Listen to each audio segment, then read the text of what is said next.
Hello, everyone. Sorry about that. Uh, Even though I'm a computer geek, I'm not that technical when it comes to streaming. Right. So, wow, lots of people here. So, um, right, first sort of order of notice is that I don't tend to look at the chat much when I'm talking to you. I don't see it. So whilst you may know what's going on in the chat, I don't. So if you're asking questions and things, I'll tend to miss them unless I deliberately stop and look.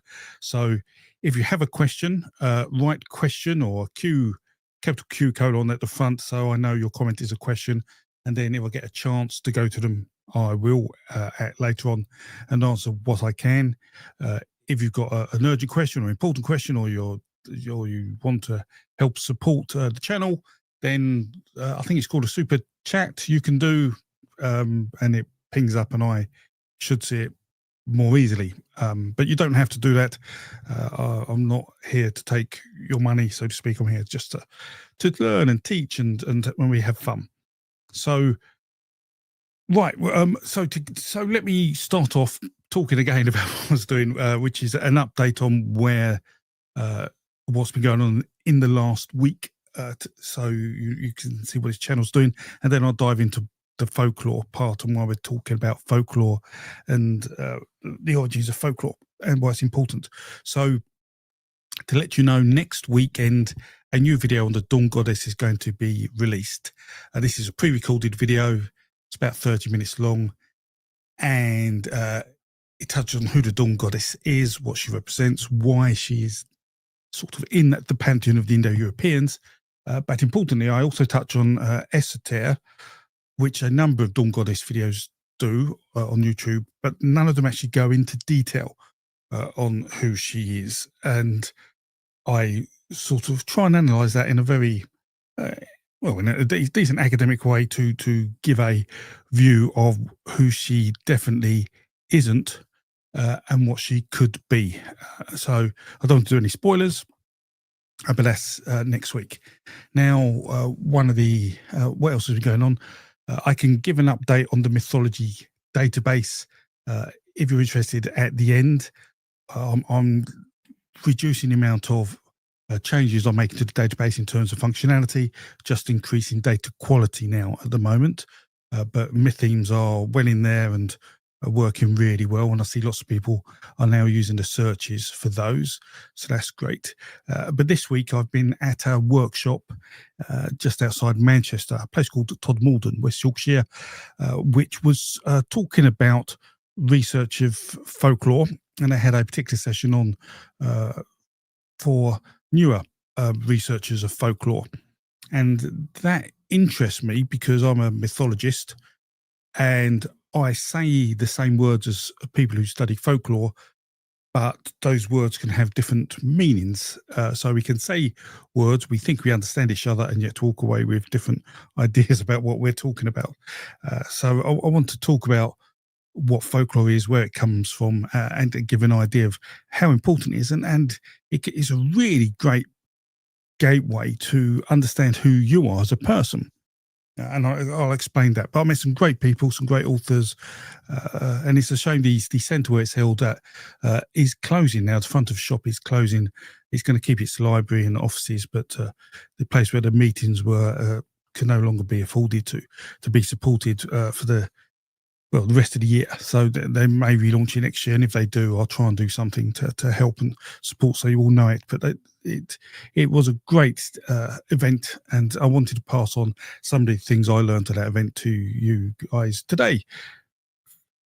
Can you repeat that? The place just outside, the place outside of Manchester is called Todmorden, is where I went, or it's outside Rochdale, about probably 10 miles outside of Rochdale. It's a lovely town, a great landscape. There's almost a mini mountain outside of it. Well, a hill to most Americans, but it looks mini mountainish to us English. But yeah, absolutely fantastic place. If you're ever on holiday in England, Yorkshire's a lovely place anyway, but this is right on the edge of the Pennines, west of the Pennines, we call it, which is a section of hills going through the middle of England. And in fact, when people talk about Hadrian's Wall as a wall that separates England from Scotland, it's actually further south than that. And what most people don't realise is just south of the Hadrian's Wall, uh, where you get this sort of geographical, well, hill range, we would call it, I guess, around most of the world, but it's tall hills for us in England. There's actually almost like a cliff face on the south side of Hadrian's Wall. So if people from the north ever got over the wall, they couldn't just run free. They'd fall off a cliff and uh, go to their sudden end. It's a really interesting landscape up there in northern England. Very beautiful. So, question: if you could ask one question to all Christians, what would you ask? If I could ask one question to all Christians, that's I don't know really. Why do you feel a need to believe in Christ? I guess. I mean, most Christians are happy, wonderful people, and yeah, well, I think some people just need religion in their lives, and Christians being one of them, and that's fine if they're not causing sort of harm to anyone else. It's the organisations, the church type organisations around them that I sometimes have an issue with some of the things they do. But yes, it is a very broad question. But yes, I'd like to understand why people have a religious need. But yes, so in terms of, that's what I've been doing this week. We've got that video out. Mythology database is looking good. We've doing this live stream, and I went to Todd Malden. Fantastic week. I'm quite tired, but I'll do my best to keep this going for an hour or two. So what I wanted to do is talk about folklore, and I want to talk about folklore because I think most people don't necessarily understand how old it is or isn't, or understand what is folklore, or indeed what isn't folklore. And there's all sorts of things. It's evolved a lot over time. So the way I was going to do that is to have a presentation. Let me see if I can do that using the power of magic. There we go. Right. I'm going to have to hope. I'm not going to be able to see comments for a little while, so I will try and whiz back and forth, but I'll give a little chat. Hopefully you can see the slide. So the history of folklore. Why do you want to know the history of folklore? Why would some people want to know that? And it's to understand why we study folklore and how we study folklore, and to also understand what the word folklore means and why it came up, and what is and isn't folklore. As I've said, it's it's a word that most people think they know what it means, but you ask 100 people, you get 100 different answers. So the term folklore came up in 1846, August 1846, in a journal, I think it's called Athenaeum, by Ambrose Merton, whose real name is Tomes. And he had this idea, and he said he'd been talking about it for a little while, and this idea, which is in effect trying to understand the stories of the folk. And by the folk, he meant people who were probably less, well, let's call it what it is, probably lower class and less enabled in society than himself. And a lower form of literature put here on the slide, the law of the people. And he asked for people to submit literature and ballads and songs and customs and alike. And the thing was, this, before 1846, say, the word folklore hadn't existed. There was something called the folk in Germany, but it was a very different thing. Folklore is very much an English word. It has nothing to do with folklore or anything like that. It's totally English. And it was so well received that within 5 years, books were starting to be published with the folklore in the title. That's how popular it was. So it was like a zeitgeist moment, you'd argue. So the term folklore is about 200 years old. But the thing is, 200 years ago, when he was collecting this, he was collecting stories that were older than 200 years old. So when we look at it back today, we see a collection of old stories. And so we sometimes think of folklore as being sort of old stories, fairy tales and fantasy, but it isn't this. And because of the nature of him wanting, like Tom's saying, collecting stories of the folk, of the people, they're the people of the country he was in. That's how it felt. So it felt very nationalistic, but yeah, and that's for people who weren't part of a nation, but we found people who are part of a nation. It almost came devolutionary. So we see in England, we can get many books about the folklore of the different counties of England, like the folklore of Dorset or Kent or Yorkshire. So it's a really interesting thing that happened. People used it as a way of trying to define their belonging to a place. And that's really quite interesting, but it had real implications. And we found that as folklore societies became set up, and they were often set up in alignment with anthropological organizations, that, well, yeah, we found, I guess, political leaders or politicians became presidents of these societies. And so they had an agenda over and above that of just collecting folklore.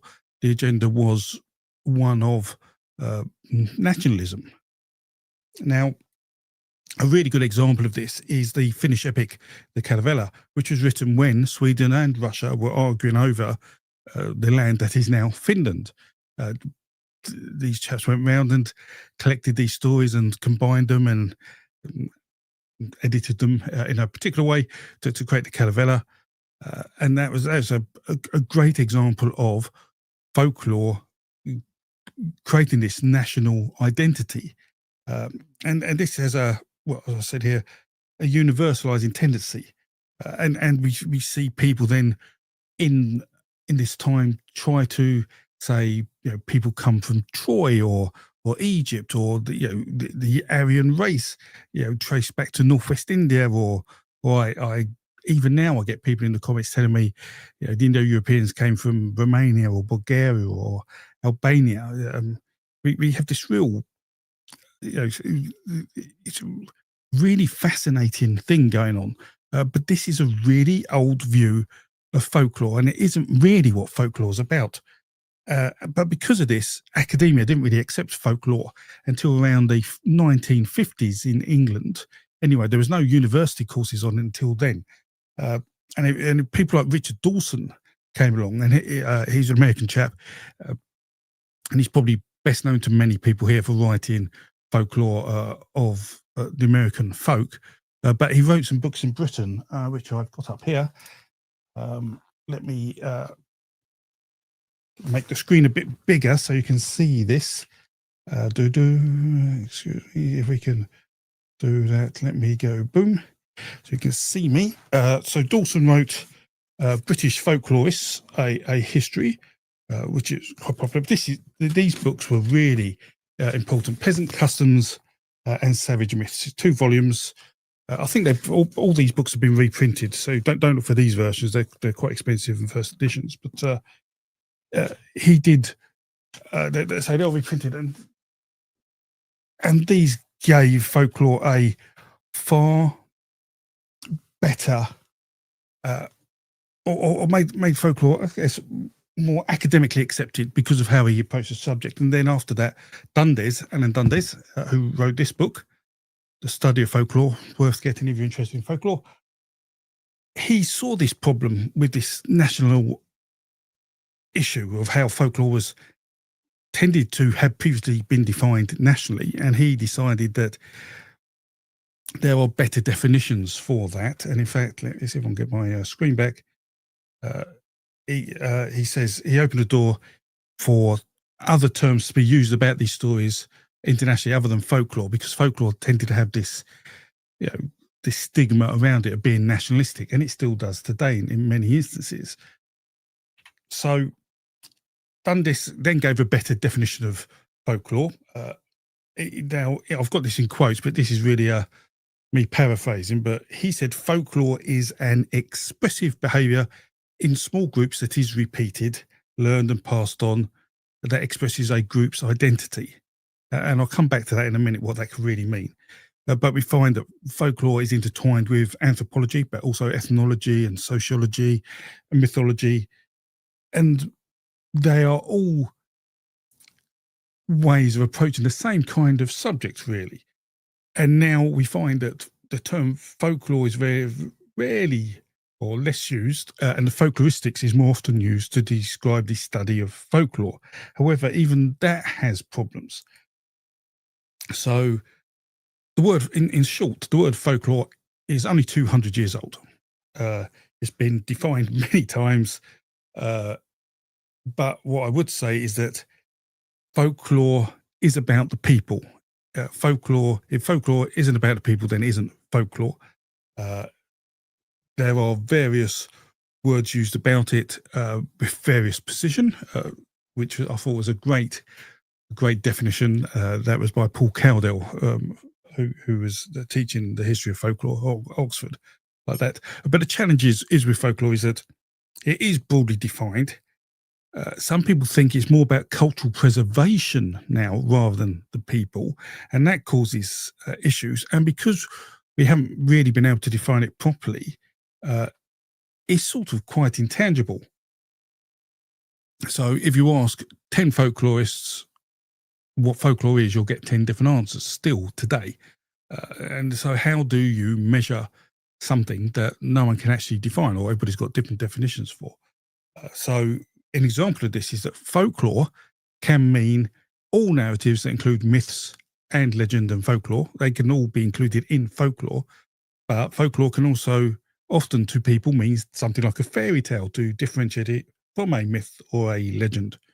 So it's sometimes better to call these things like myths or fairy tales or mythology and spells and charms and alike as genres of folklore, but they're all under folklore. And the thing is, you'll need to be put things in context if you're going to study it in folklore, so people know whereabouts you're going with it. So actually, I'll come to that bit in a second. We'll talk about that in a minute. I'll just check on questions and things going on. But that really is the nub of the issue. We have something called folklore that had a real stigma attached with national identity that has been changed, and it's now about the people. And some of the things that could be considered folklore, are things like, I'll give an example, chanting at football matches. But I was speaking to Jeremy Hart last week at this.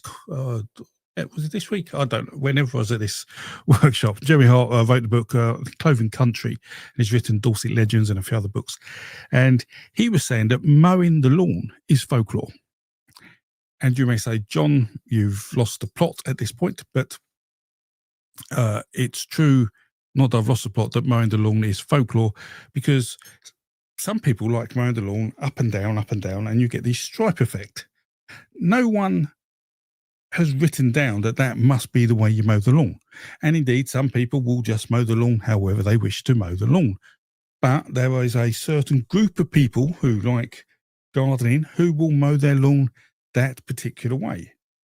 And that is in effect folklore. Folklore, in fact, the questions I had were, if you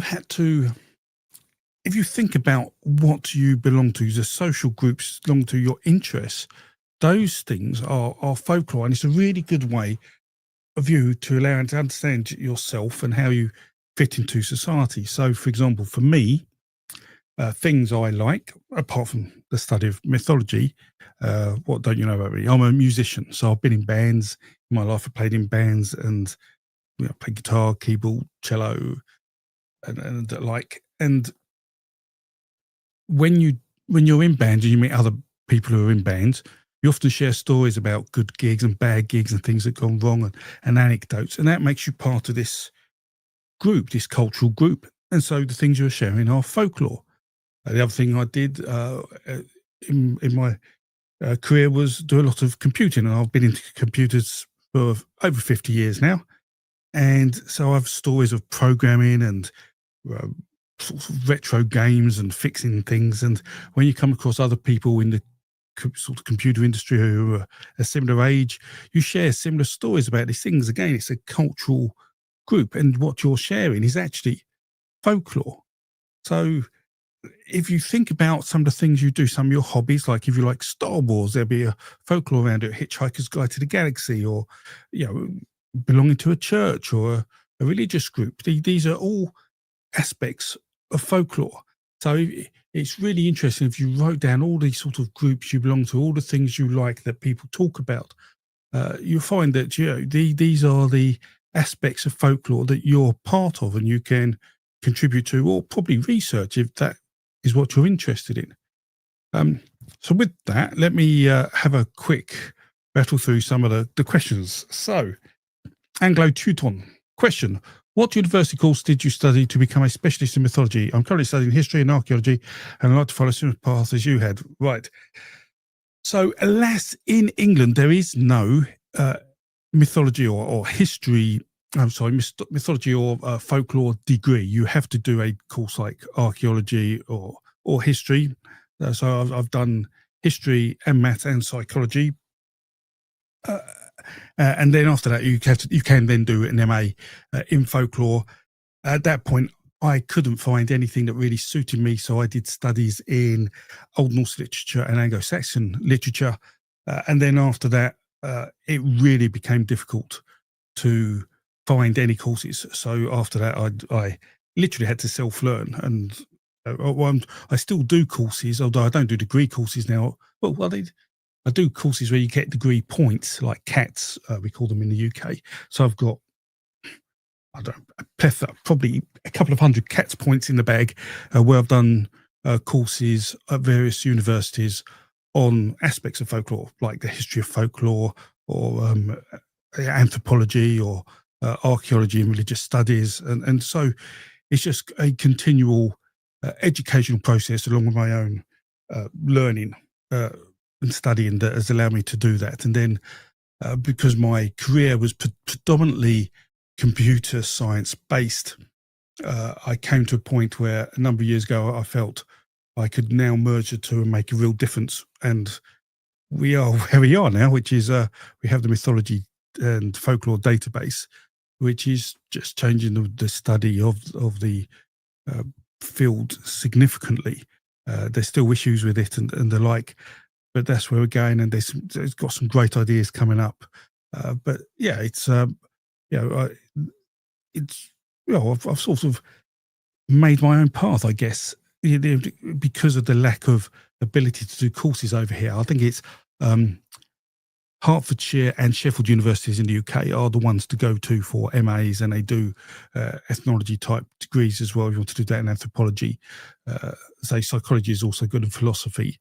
In America, you can't. I know Harvard do courses as well, and but we get a lot of social sciences involved as well. So I would say 80% of my research work I do today for universities is social sciences, for people trying to understand the impact that mythology can tell you has had on society.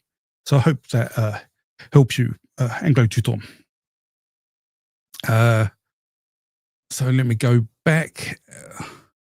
Are there any other questions? I will read them out aloud if I. So if you didn't hear it earlier, if you have a question, could you write question at the front? Because there are so many comments. I'm trying to whiz through them quickly so I don't bore you. And if you've got a question at the front, I can easily pick them out, if that's okay. But I can't see any other questions. So I hope that makes sense on folklore, why some people think there is nationalistic or racist issues with it. That's very much old school. It has, yes, a queue at the front for a question, by the way, the immortal art. But that gives you an idea that nowadays there are far better definitions. I say Dundes did one in his book, but since then people have come across with more and more definitions that are broader, and it's almost become, as I say, are we actually looking at cultural documentation, or are we actually looking at folklore documentation?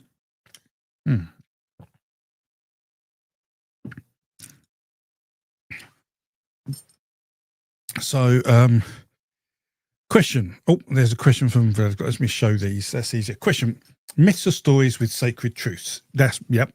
What makes a story or truth sacred? Does it have to have gods? Does it need to be part of an organized religion? So, sacred means it needs a god in there, or at least a demigod of some kind.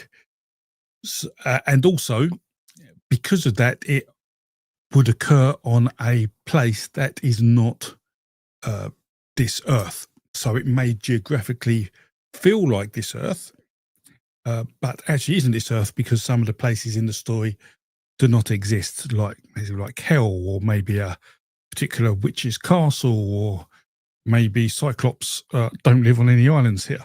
So that's part of it. But the sacredness is around gods. And so what I would normally consider folklore would be secular. So there are no gods within that story. But as I say, I have to be very specific in defining that. And I've just been looking at a thesis of someone, and that's one of the things that I mentioned. They were talking about narratives, although they didn't call them narratives, they called it folklore. And then they started saying about mythology, and you have to say, well, you need to define what these terms are, because, as I say, you say these words, people think they know what you mean, but if you're actually writing an academic paper, you have to be really specific about putting the context around it. Otherwise, people could find fault with that. Okay. Right, another question. Sorry, Graham Gentz. Question: outside of the hero's journey, what are some important structures or motifs throughout different traditions of folklore? So, let me show you the mythology database. I think that's probably the best place to go, because then I can actually show you this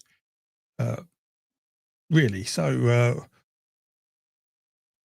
share screen, window. Let me just log on first. I don't want you to necessarily see my log on. Share, right. So hopefully you can see, yes, that is a mythology database. So what we have here is, and so first off, let me say thanks to YouTube members and patrons, their support. I mean, every penny I get goes back into this channel. It goes back into buy me books. Me belong to memberships of academic institutions or organizations, but also to the development of mythology database, which by far and away has taken majority of investment. So really, you know, when you support me, this is where the support goes. And thank you, Anglo, for joining the YouTube. I would appreciate that. So we have in here, we can browse ATU tale types. Now, ATU tale types are the Arnold Thompson Uther Index, and the Arnold Thompson Uther Index is a really a set of, you could like motifs, but they tend to be very European focused about stories. So if you wanted to find a story about the theft of a fish, that's Arnold Thompson Uther Index 1. And I've got Thompson Index on the right hand side there, where there's an older index. Now these indexes are in book form. Can I get you the books? I've got piles of books here. I am quite unorganized when it comes to books. That's the joys here. So what we'll do on screen. So that is the Arnold Thompson Uther Indexes in paper form. So they're digitally on the mythology database. And just behind these yellow books, there's a few of those. They are the Hans-Georg Uther Index in paper format. So Uther decided to merge his forms with the Arnold Thompson forms to create the ATU, the Arnold Thompson Index, which is the data you see here. Now, what we also have is the Bearskin database, his analytical catalogue, motifs. Without doubt, he is my hero for the work he did here. And so he has an overarching set of motifs, and then individual motifs under that. This is a great way of understanding sort of stories with different subject matters in. Uh, okay, so I don't think you can actually search this. I could add a search if people want it, but if you search for narratives, it will show you what motifs are in. So if you search for a narrative, let's say, always do Fire Dragon, search narratives, and what you'll do is it will come up and say, let's say D3. So this is Bearskin entry D3, and if you click on that, hopefully, yep, you can see that the invention of fire. So that's one of it, but that isn't answering your question, which is the hero's journey. And so there didn't used to be an easy way to do this, although Bearskins did have the hero's journey. But what I have done on this is created the myth theme search, and this is quite a incredibly powerful tool. But we've got a single myth theme search, which is basically a list of all myth themes in the narratives we have here. And this shows you the myth themes on the left and how popular. So how many narratives have these myth themes? And actually, Hero's Journey is in about 50% of the narratives we have out of the hundreds of thousands of narratives in the database. More popular than that is A Temptation of Power and Flight from Danger, so an escape from a situation. And just short shy of that is Sacrifice and Transformation, someone changing. But if you go through here, there's a whole list of them. But in fact, there are 40,000 of them or so, and you can search these if you want. They still need to be consolidated a bit further, and you can search now under the myth theme search for any occurrences of myth themes, which I'll quickly show you, because I don't think I've shown you this. This has changed since the last time I've done it. It's come a lot better. So let's say we're looking for a narrative which has 3 particular myth themes in it. If we have to click this button after selecting 3, because it's a complicated process, and then you can type in the myth themes you're looking for. So let's say I'm looking for a creation myth theme. So I'll start typing creation. Creation comes up. Let's say I'm looking for a flood myth theme, which also have floods in. We've got 600 of those. And let's say I am looking for one of sacrifice. Yeah, let's say sacrifice in there. So I'm looking for narratives which have creation, flood, and sacrifice myth themes in. Now, this used to be impossible to do. And bang, here we go. Myth themes of creation, flood, and sacrifice. There are 41 in there. And there we get a map of 41 narratives which have those myth themes in, which would have taken us in the past months to research, and we can now do as quickly as that in minutes. It's mind-blowing, and that is thanks to the people who support this channel. So thank you very much, and thank you, Anglo, for joining. I appreciate that. All the support helps. So hopefully that helped you, Graham. You know, you can find out yourself about the other motifs and myth themes if you wish. So DBK Quickervold, your background, psychology and history, you can contribute a lot to the field of psychohistory. Maybe parapsychology. No, I only did psychology because I love psychology. It was an Open University degree, that one. Yeah, and I love it. I like behavioral economics, really interested in that as well. Like if you're familiar with Danny Kahneman or Tversky, they wrote some great papers about how people think and how decisions are made. Those sort of things really interest me a lot. But I'll stick with mythology and folklore mythology research where I can, because I think I'm doing a lot of good in this field at the moment. But if anything comes up, then I'll try that too. Hello, Life Art Times. Right. So, Plum 66. I was homeless for many years. I had over 1,500 books. Oh, only 300 now. And so, sorry to hear that.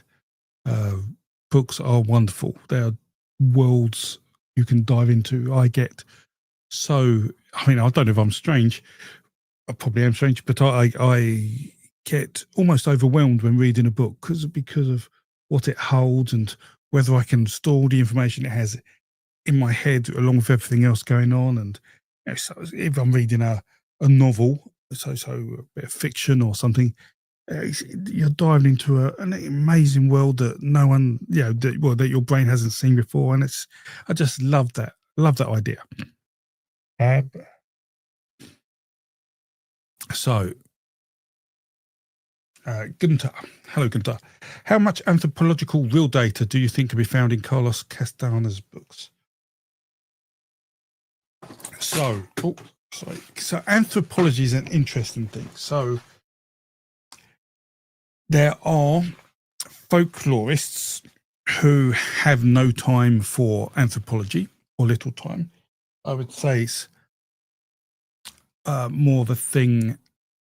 I don't explain it. And because they're also folklorists that have no time for what I do in terms of the study of the origins of myth, the phylogenetic aspect of it. They think, what is the value in that? Because I'm not actually finding the origin of a specific story. All I'm doing is finding the origin of a motif. So the answer is very. This is the problem that because we can't really define folklore, if you then try to establish anything with it, from the ethnography to anthropology to the myths, you can't do it accurately unless you have a defined set of narratives, particular narratives you're talking about. So my answer is I don't know. There you go. It really depends. I'm not familiar with his work enough to understand the set of narratives he's referring to, but it would all come down to that. I'm just going to go mute for a second. I need to blow my nose. I've got a bit of a runny nose. Excuse me one moment.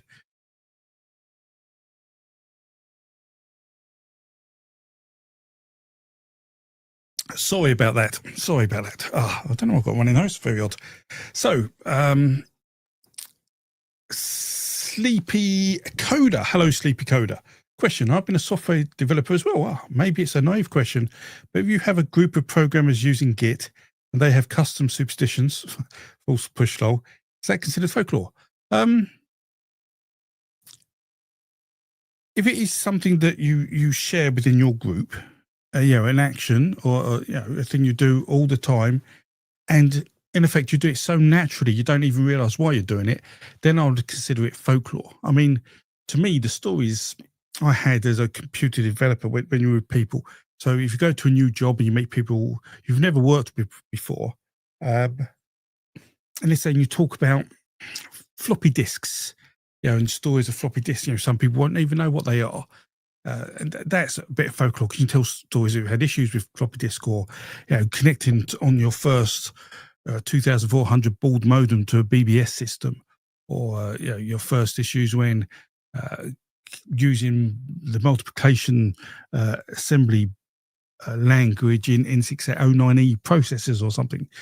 When you're talking to people who really understand these things, you can have a good bit of banter, and no one around you will have a clue what you're talking about, but you're getting it because it's part of that culture of things. And I know there is, I've forgotten her name. There's someone on a course I was on last year who was writing a book on folklore of computer programmers. If I can find her, I'll see if I can have a chat with her and bring her on, or see how her book's getting on, because I think that would be a fantastic book. Krusty Keith, yes, it is a live stream. Hello. Right. Question. Graham Gens. Follow up. So this database is largely European. Roughly what percent of the overall? The Arnold Thompson Uther Index probably is 80% European coverage in terms of the narratives it touches. The Bearskin is far more global, although yeah, there will be a bias because I mean one of the things that really is a shame is the lack of African folk tales or understanding. We have lost so many folk tales from Africa and probably from First Nation Americans and South America. It's tragic. So there will be bias in the loss of some of that data, but we have data that covers the whole world. So if we, excuse me, go back here. In fact, let me get rid of your question. And if I show you a map of locations, so this is the all the places that are covered in the database. So just in this region alone, we have over 200 narratives, and it's if you can zoom in, you can see the places. And now what I've also done, if you're not aware, is that you used to be able to say, examine the motifs found here, and it'll show you all the narratives for that location. I've now got view notes for this tradition, which if you click, you now will get below the map notes about the tradition, in terms of when it started and alike. So that's something else I've added recently. So that, and that we have, I think there's probably 1,200 locations now in the database. So that should give you a good idea of how much of the globe we are covering. Oh, right. I missed a super chat. How did I miss a chat? How can I? Oh, there we go. GD. Right. GD. Hello. Thank you for the super chat. What culture has myths similar to Jewish myth outside of the Near East? Are there myths in the Americas, for example, that mimic Jewish mythology? So there's sort of two questions here. The one is are you saying Jewish myth has migrated to elsewhere? And I would imagine there are Jewish myths wherever Jews went, but so there'd probably be some in the Americas and like as folklore. But what we find is what are Jewish myths, and if we're talking biblical myths, that's really interesting. So because we find things, although you wouldn't necessarily say the Gospels are Christian, but Jesus was a Jew, so and the Gospels were written before Christianity started. Maybe I don't know. That's a tough call, but you could argue, for example, the Gospels are very much influenced by the Greek myths. But what we find is some of the old Jewish stories in the Old Testament are absolutely taken from Babylonia, which you said you don't want Near East. So we do have some, like David and the Philistines is definitely Indo-European influenced. Daniel has some influence in there. Enoch is Indo-European, although that's not in the Bible. Enoch too, that has the homologies of the creation myth, where I think it is Jesus is built from the cosmos, almost as a reflex to, actually, he's built from the cosmos as a reflex to the primordial beings of Proto-Indo-European myth being taken apart to form the cosmos. It's literally a reverse of that to build Jesus. I think that's right in Enoch too. So they are there, but what we don't really have is any work that has a list of those. There are books that are the like mythology found in the Old Testament, and have I got a book of that to hand? I do have a book somewhere, but I'm not too sure where I've placed it. I know I have one, but I'm not too sure. It might be in the other room. Too many books. But there are books that have that, and that may be a good starting point if you're interested to find what motifs are in the Old Testament that aren't. And you'll have to make a sort of educated decision on those, on which ones aren't Near East. But there isn't a source you could use. But it's certainly... there certainly are some, and what is also interesting is we see Zoroastrianism within Jewish temple, I believe. I think it's the Temple of Europa, has Zoroastrianism imagery in it still. So suggesting that temples were used from Zoroastrian and then taken over by the Jews, and so there may be some transfer of belief there, and that could be true because of the good and evil, heaven and hell thing going on, and how that's adopted into the Jewish beliefs. So is stuff there, but there isn't really a book I could tell you to go to or list. But it's an interesting subject. I'd like to do more about that. So, and thank you for becoming a member, Graham. I appreciate that. Now I may have missed out some questions. As I say, there's a lot there. But let me whiz down question. So, oh no, we've had that one. The question looking for. Oh, right.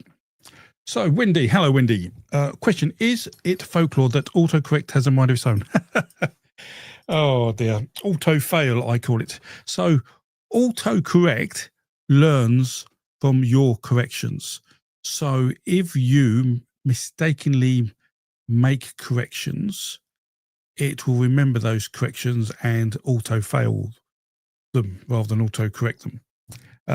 So it does have a mind of its own. It's like when you type on a keyboard of a phone, the computer isn't looking at what button you're pressing, it's looking at what button it thinks you should be pressing.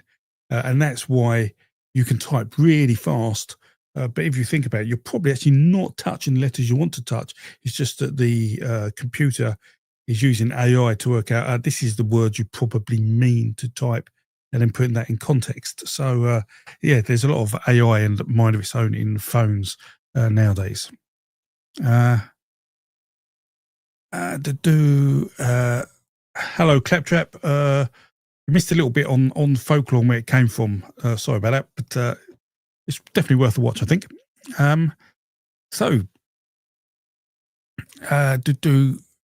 Sleepy Coda. Question: there are many stories about female spirits who inhabit forests in various cultures. Why are they always women? Well, female spirits are normally women, but I don't think that's what you mean. Why are the spirits that inhabit forests mainly women? And that's the mother of the forest. And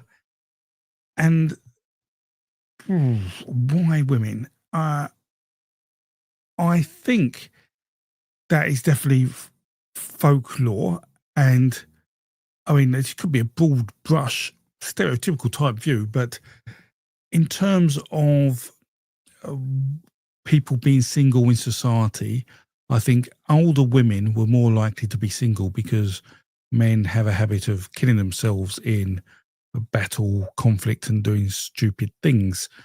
So if a woman ends up being single because her husband has decided to do one of the latter, what does she do? And I think that's where we get the premise of witches, and that they're women that have a lot of knowledge of society and things, and people went to them for favors. And some of those women could have, maybe have gone wandering in the forest, and so you have this folklore around that helps sort of re-establish or help strengthen that folklore that there's women in the forest doing things where perhaps they're just collecting branches or whatever. But I'm not overly sure, but I'd imagine there is some of that in there, in the same way that witches are normally considered female, although we have warlocks and that. Most thought is that witches are female. So I think it's probably related to that, but I wouldn't be entirely sure. There now, Crowhag did a story on, I think, the mother of the forest. So if you know Crowhag, she does Romanian, Transylvanian folklore. She's got some great stories. So if you listen to that, there may be some clues in there. Man of the jacuzzi question. Maybe my question was a little unclear last time. I'll try again. Sorry. I might have missed your question then, because I don't remember this. Some scholars are reconstructing proto-Finno-Uralic mythology, much like Pi mythology. Do you have any thoughts on that? That is interesting. Now, I know there are a set of 4 books on Uralic mythology, which are quite good, but I can't get book 1. And I think it's going to be more challenging because of the Finnish nation is newer. So what do you mean by sort of Finnish? So it's more to do with the language, and the language has travelled a long way. And how far back can you go? So it's a challenge. I think some of it's doable, but it gets tough. So, for example, the Calavella, I would say is probably 50% traditional myth and folklore, and 50% editorial. I'm going to say made up. Yeah, it was made up. Filler. I don't know. Some stories have gaps, and you need to fill them in. So there's some editorial leeway that goes into pulling it together. And I think the Calavella is probably 50-50 on that, which I don't like to say, because there are some Finnish people who have a lot of passion for that story, and that may feel to them like an attack on their story and their culture. And this is part of the problem with folklore, and that nationalistic part of it is an interesting issue. And it's a bit like talking about religion and or being critical of religion. Some people take it really personally because they consider that their truth. And as I've said many times, truth is not fact. Fact is fact. Truth is just what you believe. And it's quite possible that you don't believe a fact, but not know that you don't believe a fact. That makes sense. So I would love to see the results of that. But I think that's going to be challenging. And even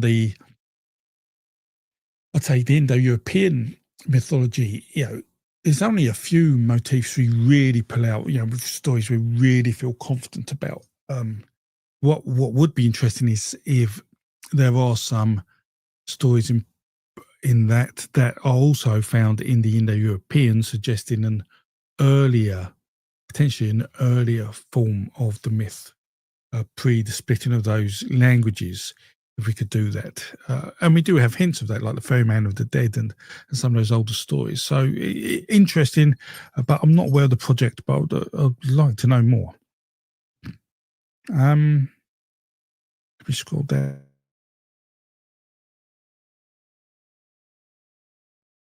Right. There's a question.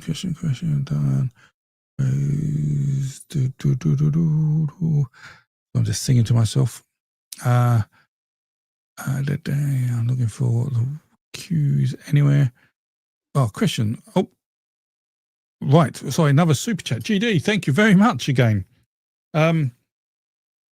What is the oldest centre of worship provided by the natural world? A cave, a mountaintop, a river, a tree, a rock? That's a great question. In fact, I was going to call this live chat in the beginning God, and cross out God and put the word death and sex, which would be a great clickbait title. But I shied against it and went with folklore instead, and told you what folklore meant. But I've been thinking about this a lot.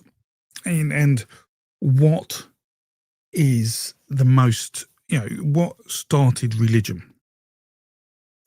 And to me, and I'll do make a video about the oldest religion, it's death. Death is the thing that I think started religious thought. Because despite other things going on, like, why are we here? How did my wife give birth to twins and all these other things, and how do birds fly?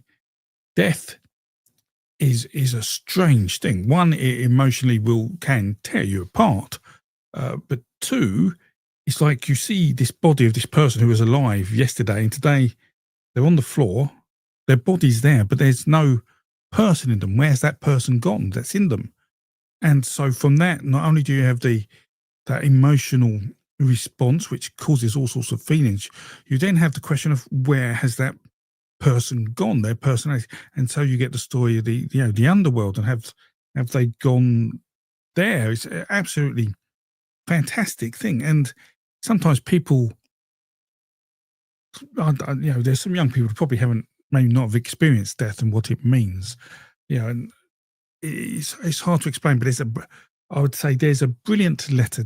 I like physics and things that we've established. There's a chap by the name of Richard Feynman, who was a absolute genius, who done some wonderful things in physics. He also did one or two very bad things, like the nuclear bomb, which he regretted, but he contributed towards that. But he lost his wife. I think it was in 1945 or 46. And about a year and a half after she died, he wrote a letter. In fact, let me.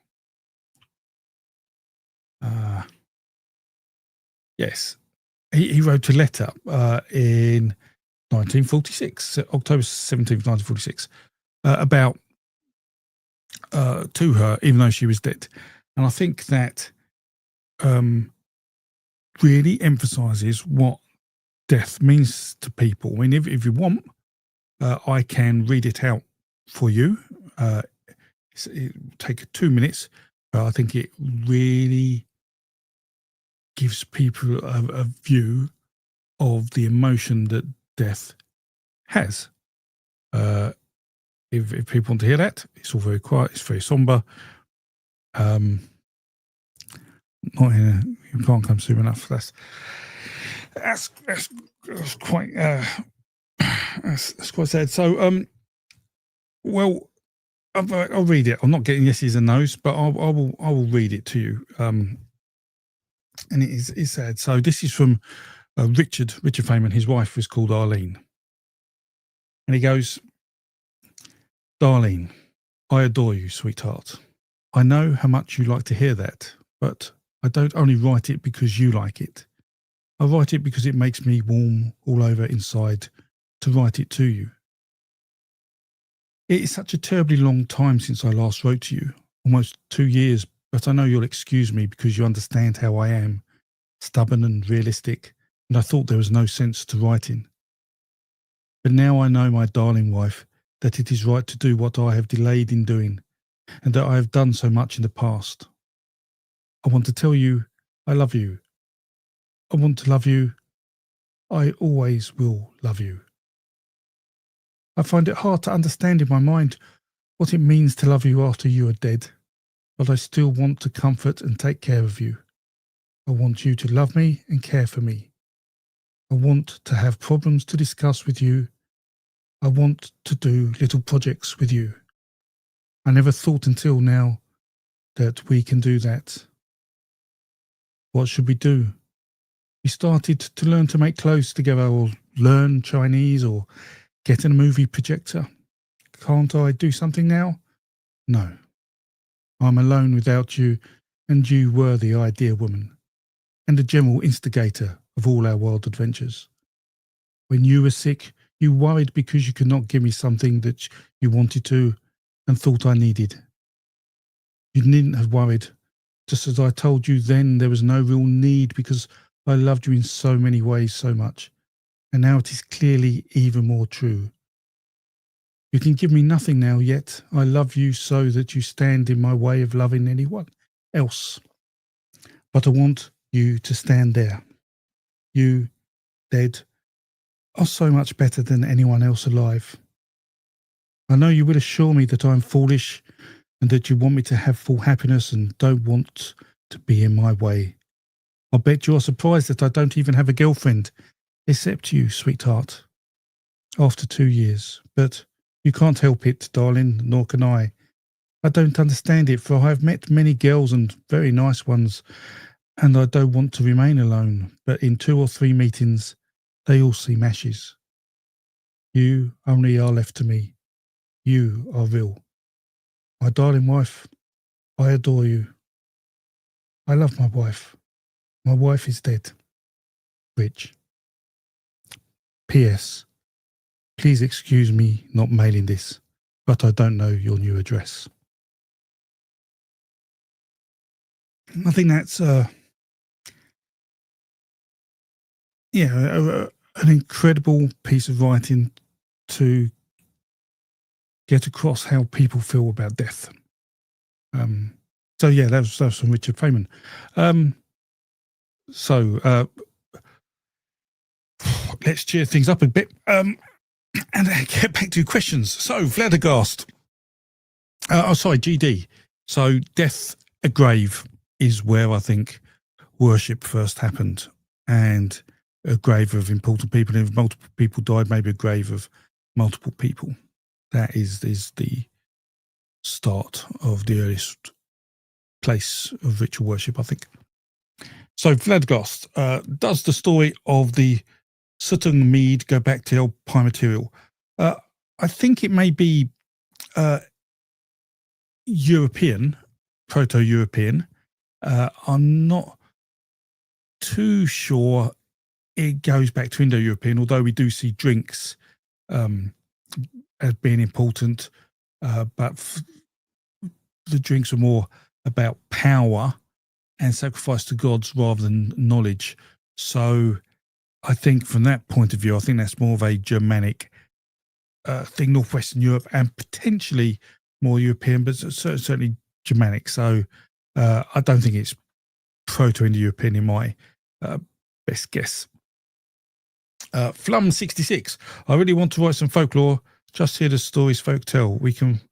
Can we write a book? Well, anyone can write a book. Just write a book about, let's say, a culture you're part of. You know, whether that's a group down the pub, whether that's people you work with, whether that's if you collect model train sets or train spotting, or if you play World of Warcraft, whatever.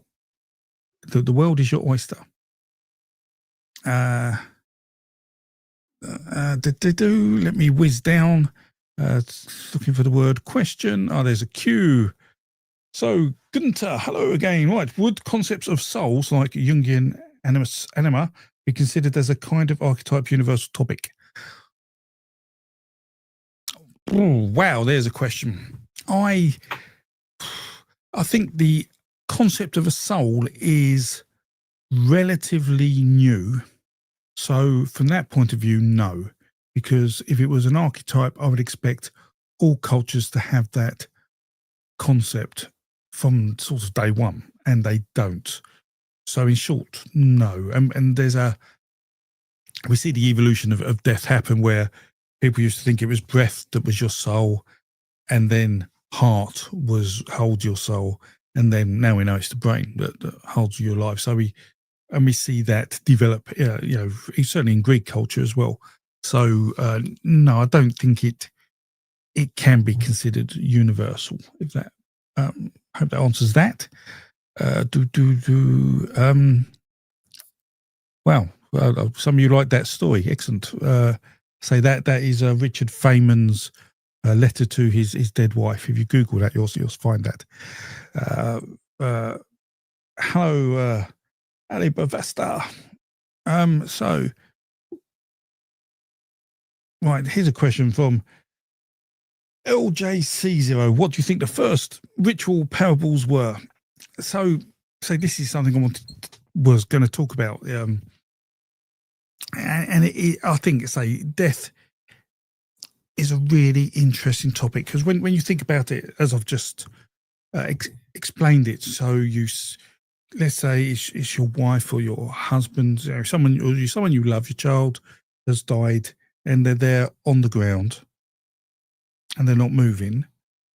So you have all these different things going on. So burial starts to happen, I think, as a protection situation, which is that if you bury the body, predators are less likely to dig it up and eat it, which you may find horrific, but also it stops them sort of following you or tracking you.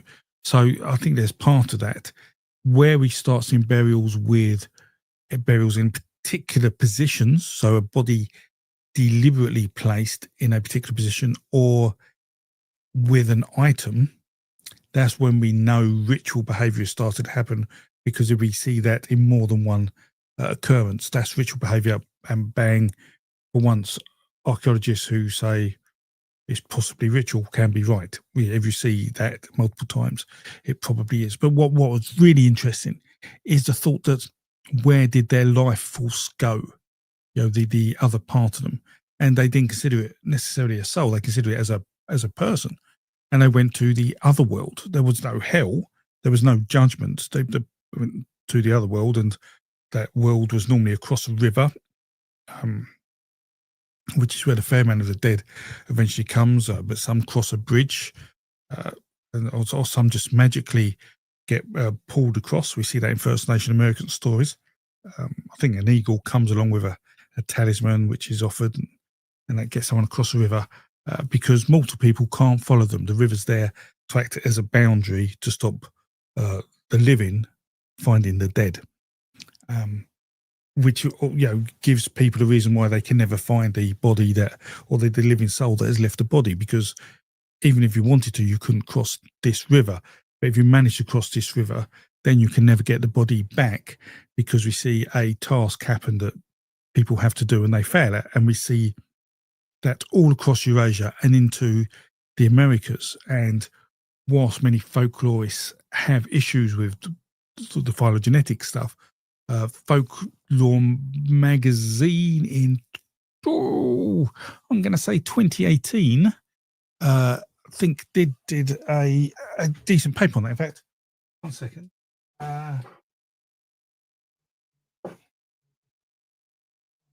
No, I haven't got 2018s here. That's a shame. But it could be available online for you. And then you can see they did research on it. But who else did research on it? I made a video on it. Bruce Lincoln, I think, wrote about it in his book on Death, War and Sacrifice. He did a paper on it, but I think he edited the paper and republished it in his book, Death, War and Sacrifice. Let me see if I've got that so you can see what it is.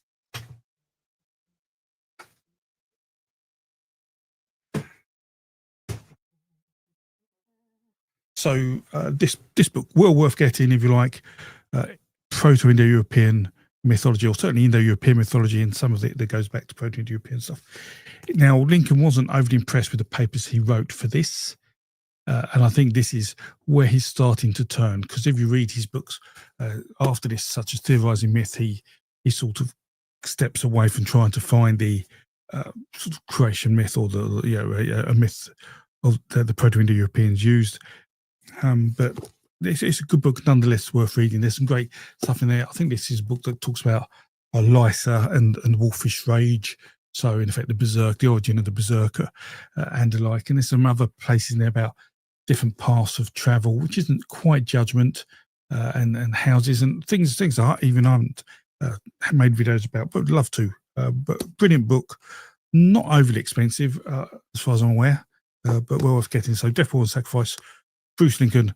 And Bruce Lincoln, if you don't know him, he wrote the original paper on the Indo-European myth of creation and was a student of Mircea Eliade, who wrote the myth of the eternal return and the sacred and the profane, and was a phenomenologist, and so sort of tried to practice different religious practices to understand them. And wrote some really interesting books. So I hope that helps. So where were we? Question wise. Question, Sleepy Code again. Right, hello. Why have not all of the mythologies survived to the present day? Slavs are a huge group of different nations, yet we don't have a universal Slavic mythology written down like the Scandinavians. So many reasons. The first is that to write down the myths, so there is a record of them, you need to be able to write, which sounds obvious, but most people didn't learn to write in Europe until the Christians came along. And so it took Christian conversion and the establishment of Christians in society before those myths could be written down. And depending on when that happened, depending on how much interest Christians had in writing those myths down. And very often we then see Christians even erasing old literature to write Christian texts on them. We see that in Greece quite a lot. So that's one of the things. The other things is that there are a fair amount of migrations going on, and so as stories move with migrations to different landscapes, to different societal constructs and hierarchies, they have to change form. So while the motifs may remain consistent, the details will change and the myths may sound so different as not to be relevant to people and therefore dropped. And with Christianity coming along, certainly the Orthodox Church in the Slavic nations, that replaces the mythology that is there. So there's a number of pressures on the older traditions. Now, what you may find is that we find in Eastern Europe, particularly, is that the folklore is a bit sacred. So you see the Earth Diver story, for example. I talk about this in Transylvania, and the Earth Diver's been replaced with God and the devil. And it should actually be a duck or something.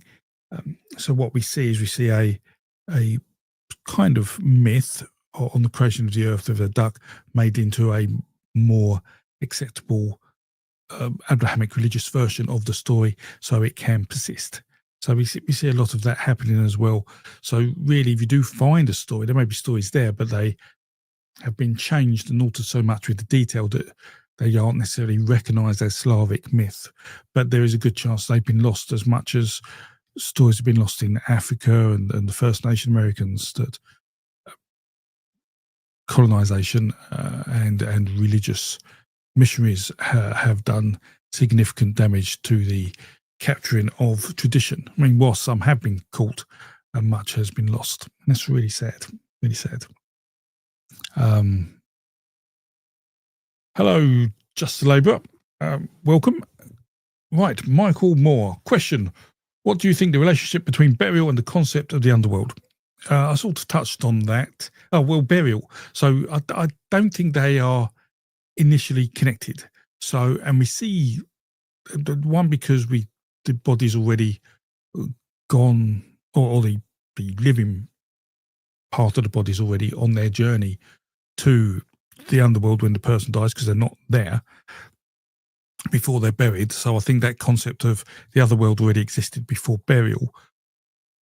But what we also see is the concept of the like a god of the grave. So we see Kylo, or Collio, Collio the Coverer, who fetters people.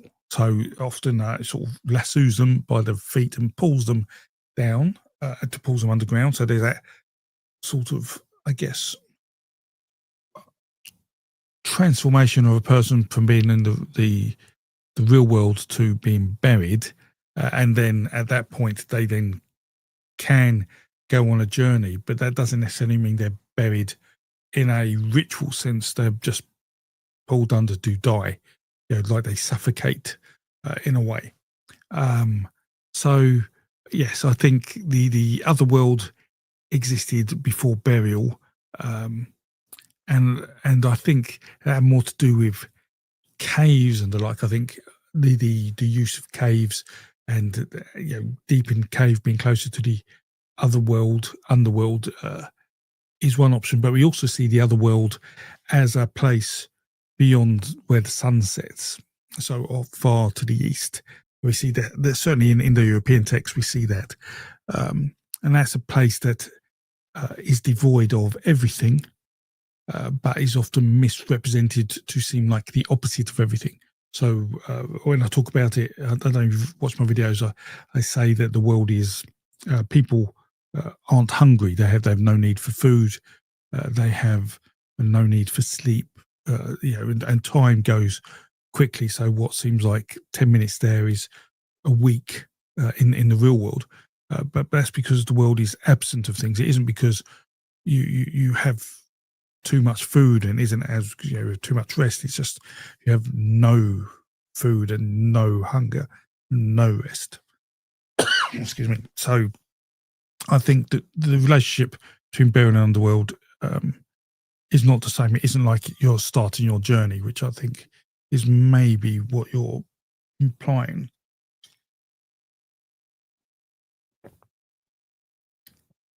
Okay, more questions. I wonder if there's more folklore pieces of stories like that you often find yourself thinking back to. Uh, I don't know what where context is, Senna, but I'm always trying to link things together, but have to be very cautious about it. Flum66, why are there sky burials where birds and scavengers eat the body and then they later fetch the bones? Yes, so that's interesting. So to get to the other world, people can't travel there. They can't cross the river, but certain animals can. And those animals are either dogs or birds, particularly ravens or vultures.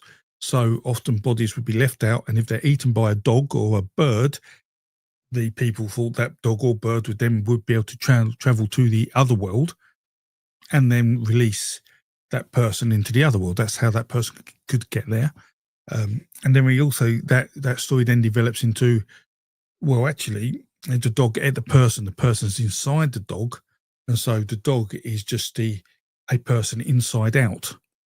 And that's how you start getting ideas of werewolves and things where the dog then, when it comes to a crossroads or full moon, can turn outside in and become a person, and then turns inside out, I guess, on the full moon. But in effect, it's a transport mechanism to take you to a different realm as an animal, because the animals can do that. They have special abilities where people can't. So that's the point of that. So DBK question: do you think MLS will crack Orca or elephant language to the extent that we could do ethnography on them? If so, would you study elephant mythology? If we could understand language, I mean, I know we are looking at, I think it's humpback whale language and songs, and see if we can translate what they mean. Perhaps other things as well. I'm not too sure if they have stories. They would have folklore in the sense that they have learned behaviours, social behaviours. We see that in orcas, definitely, and whales and the like. So in the days of hunting whales, the whales behaved in a certain way, as did orcas and the like. So that is interesting. That is interesting. I think we need a whole different set of people to do that, though. It would be interesting to read about, and certainly we could do with chimpanzees or bonobos or gorillas or orangutans. That would be super interesting. But I would leave that to people with expertise in that field first. Right. Gunter, that ancestor worship seems quite old, yes, and widespread, which seems to presuppose some other spiritual world dream time. So how related would ghost spirits and souls be? So yes, so ancestor worship, that seems to be one of the oldest forms of worship, I think. And I think there was ancestor worship even in animistic societies to a degree. Not necessarily all of them, but some of them would have probably had that. And they had that because some people did amazing things that were told on because they were heroic things, maybe killed a mammoth with their bare hands or something, or someone was particularly adept at killing cave bears. And then this is the fame does not decay thing we see in Indo-European poetry. Watkins talks about it in How to Kill a Dragon, which is a great book, and shows how we can reconstruct phrases from old languages. Well worth a read. So yeah, ancestors worship's in there, but when that started to happen, we don't know. But now we see the Venus figures, like we've got plenty behind here, like the Venus of Willendorf. Now, I don't think this is ancestor worship. there isn't a great way to show her without getting banned on YouTube. I think this was used for different things. So ancestor worship is probably later than this, because if you know you're worshipping your ancestor, you would probably create some anthropological form of that. And when do we start seeing anthropological forms?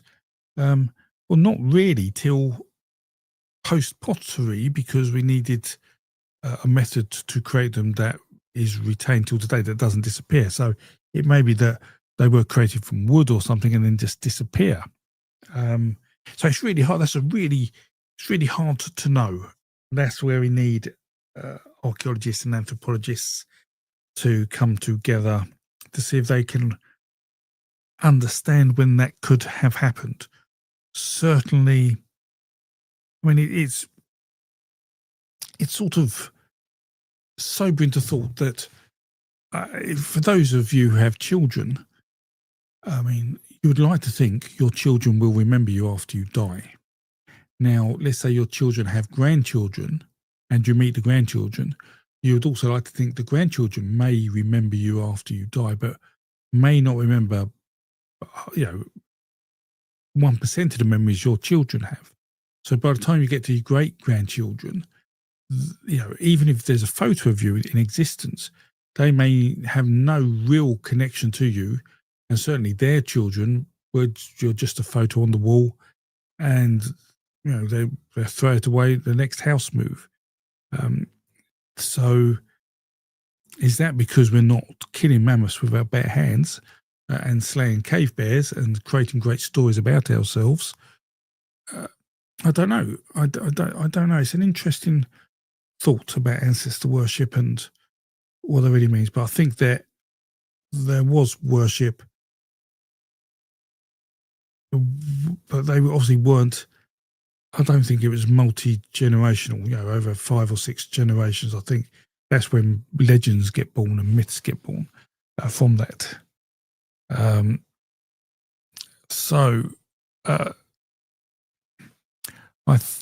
was going to say, I thought we'd finish the chat, but there's loads of chat still going. Sorry. Can't see any cues. Oh, question. Oh, very last game. Do you think the Ice Age Lion Man statue was a god, or is it too early for gods? So here we go. This chap. So I've made a video about him or her. It could be him because of the pouch. Some people think this actually is a person wearing a lion outfit because of this looks like room for a face, and so if you look at the scale like that, but if you look at a lion, it could easily represent a lion because they have necks like that, cave lion. So some people think this could be a toy, but trust me, if you gave this as a bone to a kid, this is actual size, they could probably literally kill their siblings with it, with a whack, an accidental whack over the head. So no, it wasn't a toy. We see wear on the back and on the front, which suggests it was held a lot. So that suggests that someone was holding it while perhaps telling the story or passing it around, people like to think. So a totem is what a lot of people think it could be. So sort of a sacred object for worshipping for a hunt or something, because cave lions were probably certainly in Europe, where this is found, is probably the most frightening predator we had, because we liked going in caves, as did these lions, and these were huge, bigger than African lions. So yeah, I think it was a sacred object, not necessarily a god they worshipped, but an object which they used to focus thoughts and songs and stories about, to allow them to have more successful hunts. That makes sense. DBK Crickervold, I think it's hard to draw a line between ritualized grief and ancestor. Yes, ritualized grief is a temporary form of ancestor worship. I think, yes. I mean, because grief will pass you to a degree, and it certainly doesn't have to. Well, ritualised grief. I mean, I don't know how you can pass it on to another generation in the same way unless there's an act that goes with it. So it isn't just death. I think there needs to be an action in life to help with ancestor worship. But I'm sure people must have written books about this. You want to find a Lion Man so bad, so hard to find a replica. It's even harder to find the real one. Now, so I used to know a chap who worked at a museum in the middle of Europe who made these. Now, but I did see someone on eBay doing these some years ago, because I had a few people who asked me about this when I made the video and searched up, and he did. It was quite expensive. I think it was about £200, about over $200 for it. I mean, it is a substantial thing, and it is a pretty good likeness. It is the modern one with two arms. So until about 10 years ago, it only had one arm, which was. Do I have the one lurking around? No, I don't know where. I've lost the Lion Man somewhere, which is marvelous. Story of my life. So I do have the older one-armed Lion Man somewhere. So bad. It must probably under a pile of books. But yeah, do try eBay. Is just keep looking, or Etsy. But it's hard to find a really good version of it. That's for sure. Right, another question. LJC0 question. If we colonize Mars, what would be the first myths and parables be about? If Mars is colonized by Elon Musk, I don't know if they'll be forced to have a branch of Christianity there. I don't know. So there's the existing religion, but in terms of myths, there'd be, I was on the first rocket ship to Mars, or my dad was on the first rocket ship to Mars, or there'd be that kind of stories, the creation type myth of, we were the first people here, or we were the ones who discovered something exciting on Mars. I think that'd be the first kind of stories you'd expect to come up. Right. Right. So I think that is it. An hour and a half I've been talking, and I've managed to answer all the questions, I think, which is a first. I did also manage to talk about folklore and a little bit about mythology, which is incredibly successful. Happy days. So I hope you found that interesting and useful, and learned one or two things, because that's the object of this. I want to thank you all for your support. Thank you for the people who did super chats, and thank you for joining the YouTube members. For those who did, that is appreciated. As I say, that just allows me to focus in, on the mythology database, and to say do research. Hello, Avery. We're doing well. We're just winding up here, I think. Flum, I just learned one thing. Excellent. I feel disappointed. Only one thing. But yeah, so yeah, your support just means a lot. I know I'm in a very privileged position in one, being able to do a job I love, and two, having a lot of people like what I do. So yes, I mean, use the mythology database. Ask questions in the comments if you're part of the Patreon or YouTube. Leave comments and whatever, and I'll do reply to them all as soon as I can. And with that, if you've got any ideas on what you want to hear about on the next stream, let me know. I'll try and do one in a fortnight. I'll release a video on the Dawn Goddess next week. And yes, and until then, I hope you all look after yourselves, and drink tea or coffee or whatever fine beverage you would like. And take care.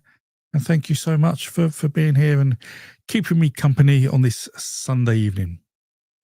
Thank you so much, everyone. Toodle pip.